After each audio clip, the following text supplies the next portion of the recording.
The Battle of Lechfeld was a decisive victory for Otto I the Great, King of East Francia, over the Hungarian Hektor Bulcsu and the chieftains Eliakut Ellensur. It is often seen as the defining event in the repulsion of Hungarians' incursions into Western Europe. Located south of Augsburg, the Lechfeld is the floodplain that lies along the Lech River. The battle appears as the Second Battle of Augsburg in Hungarian historiography. It was followed by the Battle of Recknitz in October. It was important in rallying the East Frankish realm against a foreign enemy. The First Battle of Lechfeld happened in the same area 45 years earlier. Background: after having put down a rebellion by his son, Ludolf, Duke of Swabia, and son-in-law, Conrad, Duke of Lorraine, Otto I the Great, King of East Francia, set out to Saxony, his duchy. Upon arriving in Magdeburg, he received reports of the Hungarian invasion. The Hungarians had already invaded once before during the course of the rebellion. This occurred immediately after he had put down a revolt in Franconia. Because of unrest among the Palabian Slavs on the Lower Elbe, Otto had to leave most of his Saxons at home. In addition, Saxony was distant from Augsburg and its environs, and considerable time would have elapsed waiting for their arrival. The battle took place 6 weeks after the first report of an invasion, and historian Hans Delbruck asserts that they could not have possibly made the march in time. The king ordered his troops to concentrate on the Danube, in the vicinity of Neuburg and Ingolstadt. He did this in order to march on the Hungarian line of communications and catch them in their rear while they were raiding northeast of Augsburg. It was also a central point of concentration for all the contingents that were assembling. Strategically, therefore, this was the best location for Otto to concentrate his forces before making the final descent upon the Hungarians. There were other troops that had an influence on the course of the battle. On previous occasions, in 932 and 954 for example, there had been Hungarian incursions that had invaded the Germanic lands to the south of the Danube, and then retreated back to their native country via Lotharingia, to the West Frankish kingdom and finally, through Italy. That is to say, a wide sweeping U-turn that initially started westward, then progressed to the south, and then finally to the east back to their homeland, and thus escaping retribution in Germanic territory. The king was aware of the escape of these Hungarians on the above-mentioned occasions, and was determined to trap them. He therefore ordered his brother, Archbishop Bruno, to keep the Lotharingian forces in Lorraine. He did this with the fear that the Hungarians would follow their plan of retreat on the previous occasions. However, with a powerful enough force of knights pressing them in the front from the west, and an equally strong force of knights chasing them from the east, the Hungarians would be unable to escape. The Bishop Ulrich defended Augsburg, a border city of Swabia, with a contingent of soldiers, motivating them with the 23rd Psalm. While this defense was going on, the king was raising an army to march south. There is no reliable source on the size of the armies and the numbers are still disputed. The most accepted view is that Otto called up about 8,000 men. The 1,000-strong legiones included 3 from Bavaria, 2 from Swabia, 1 from Franconia and 1 from Bohemia, under Czech Prince Boleslav I.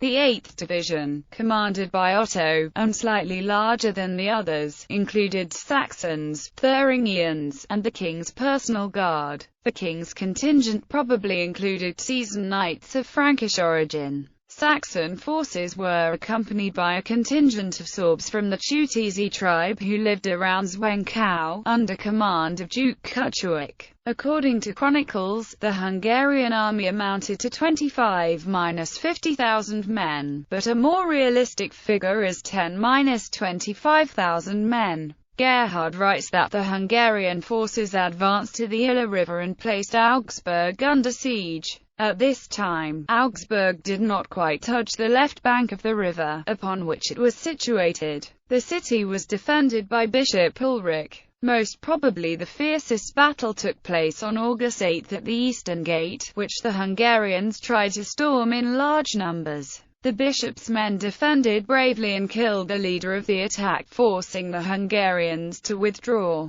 The next day the Hungarians launched a wider general attack. During the battle, Berchtold of Riesinesberg arrived, which heralded the approach of the German army. At the end of the day, the siege was suspended, and the Hungarians prepared for the next day's battle. Count Diothald led soldiers to Otto's camp during the night battle. The order of march of the German army was as follows. The three Bavarian contingents, the Frankish contingent under Duke Conrad, the royal unit, the two contingents of Swabians and the Bohemian contingent. The Bavarians were placed at the head of column, according to Delbruck, because they were marching through Bavarian territory and they therefore knew the territory best. All of these were mounted. According to the chronicler Widukind of Corvey, Otto pitched his camp in the territory of the city of Augsburg and joined there the forces of Henry I, Duke of Bavaria, who was himself lying mortally ill nearby, and by Duke Conrad with a large following of Franconian knights. Conrad's unexpected arrival encouraged the warriors so much that they wished to attack the enemy immediately. The arrival of Conrad, the exiled Duke of Lithuania, and Otto's son-in-law, was particularly heartening because he had recently thrown in his lot with the Magyars, but now returned to fight under Otto. In the ensuing battle he lost his life. A legion of Swabians was commanded by Berchtold III, Duke of Swabia, who had married Otto's niece Hedwig. Also among those fighting under Otto was Boleslav of Bohemia. About 3,000 Saxons were commanded by Otto himself. The Hungarians crossed the river and immediately attacked the Bohemians, then later the Swabian legions, but retreated after a short fight. As Otto received word of the attack, he ordered Conrad to recover the baggage train, which Conrad succeeded in doing before returning to the main forces. For Otto, it became evident that this was the time to attack the Hungarians, and he did not hesitate. Despite a volley of arrows from the Hungarians, Otto's army smashed into the Hungarian line, and began to sweep over it. The Germans were able to fight hand-to-hand with the Hungarians, giving the traditionally nomadic warriors no room to use their usual shoot-and-run tactics. Bulsiu feigned a retreat with part of his force, in an attempt to lure Otto's men into breaking their line in pursuit, but to no avail. The German line maintained formation and routed the Magyars from the field. The German forces maintained discipline and methodically pursued the Magyars for the next couple of days, rather than dispersing jubilantly, as German forces had been known to do in the past. Some of the enemy sought refuge in nearby villages. Their horses being worn out, these were surrounded and burned to death within the walls. The captured Magyars were either executed, or sent back to their ruling prince, Taxony, missing their ears and noses. The Hungarian leaders Lechfeld, Bulsiu and Suhr, who were not Opads, were executed after the battle. Duke Conrad was also killed, after he loosened his mail armor in the summer heat and one arrow struck his throat. Never was so bloody a victory gained over so savage a people, was Widukind's conclusion. Tactical details. Otto deployed his divisions in a single line, without reserves. From right to left the line was held by Duke Conrad's Franconians, the three Bavarian divisions, Otto's division and the two Swabian divisions. The Bohemian division defended the camp. The Hungarians mounted a rapid frontal attack in a typical horse archer swarm, raining arrows among the German knights, but this was only a feint. The main attack circled behind Otto's host and struck the camp, routing Boleslav's knights. The Hungarian flanking force then attacked the two Swabian divisions from the rear, while their compatriots attacked in front. The Swabians were disordered by the double attack, but they did not panic. Instead, they fell back fighting toward the king's division. Otto ordered Conrad to pull his division out from the extreme right and bring it behind the German line to help the Swabians on the enveloped left flank. Conrad brilliantly executed the difficult maneuver, and his knights charged the Hungarian flanking force.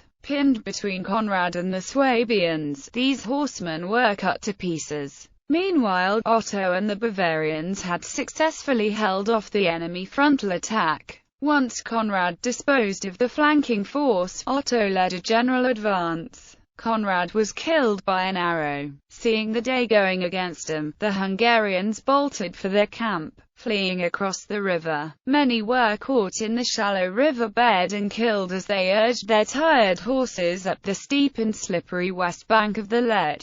After the Germans stormed and plundered the Hungarian camp, the raiders set out for Hungary. They had to swing a long detour south and east, during which a number of the smaller war parties were overtaken and slaughtered by the enraged local people. Aftermath. On the field of battle, the German lords raised Otto on their shields in the Germanic manner and proclaimed him emperor. A few years later, on the strength of this, Otto went to Rome and had himself crowned Holy Roman Emperor by Pope John XII. The king spent the night after the battle in Augsburg. He specifically issued the order that all river crossings were to be held. This was done so that as many of the Hungarians as possible, and specifically their leaders, could be captured and killed. This strategy was successful, as Duke Henry of Bavaria captured a number of their leaders and killed them. The Hungarian leaders Bulcsú, Leopold and Szőr were taken to Regensburg and executed.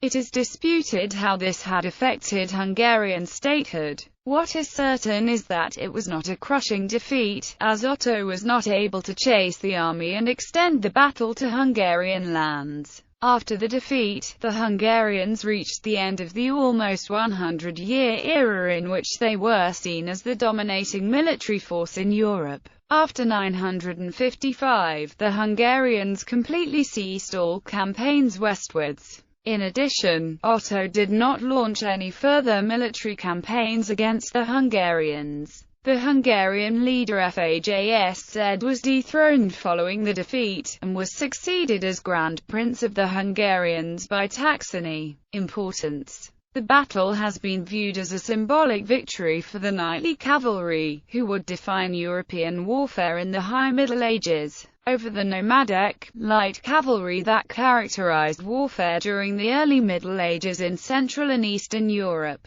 Paul K.